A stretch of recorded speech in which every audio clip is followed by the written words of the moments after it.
And what combinations are you most excited about?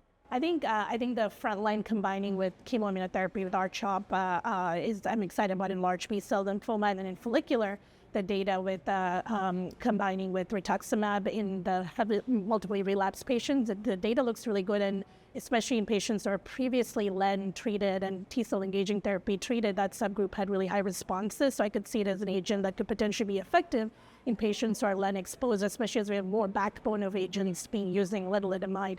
And then the combination with bispecifics, I think the data is early, but looks very promising. Well, Jason, do you want to share your data with Golca in frontline, as Swetha just mentioned? Yeah, the frontline data for golcadomide, I think, is quite robust thus far. There are phase 2 trials with relatively mature follow-up combining with R-CHOP. So we'll present at this annual meeting, at the 2025 ASH annual meeting, 2 years of follow-up, and the results appear to be comparable to what we see with R-CHOP alone, but perhaps a little bit greater. And we see that there's an improvement both in their response rates as well as the durability of their response. But the toxicities of adding golcadomide to R-CHOP don't look to be prohibitive. As we mentioned, neutropenia is a toxicity, but that's common in large cell lymphoma therapies and manageable. So the data we'll present here basically show durability of their responses to be impressive in frontline, and that's led to the GOLSEEK-1 trial, which is the randomized phase 3 study comparing golcadomide R-CHOP versus R-CHOP placebo.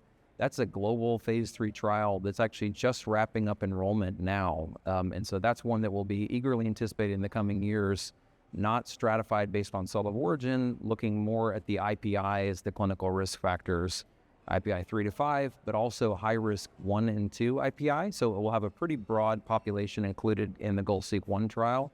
And obviously we're all excited about the results. So I'm going to throw you a curveball question here. We're excited about GOLSEEK-1, obviously, but there's 3 randomized studies with bispecifics in the frontline setting. Let's say all of the studies are positive. What would you be more excited about? Yeah, we could spend an entire hour talking about the complexities of that answer, but I would say basically it'll come down to what is going to be the most impactful, but also the most feasible. And so I think that because the bispecific antibodies and CAR T cells that are being studied in frontline look very promising, they probably will have a role to play in the coming years in frontline therapy. But the benefit versus the complexity is going to be a major issue. As we heard, sometimes those can be logistically challenging to deliver in community practice. So if you're adding in a bispecific antibody or using a CAR T-cell therapy, is it going to be worth the difficulty of learning a new therapy or managing CRS in the middle of the night or referring your patient to a center far away? It may be. Maybe the benefit's going to be so great that those will be therapies that take over the landscape. But I do think the ease of golcadomide, basically it's R-CHOP plus a pill, will be attractive.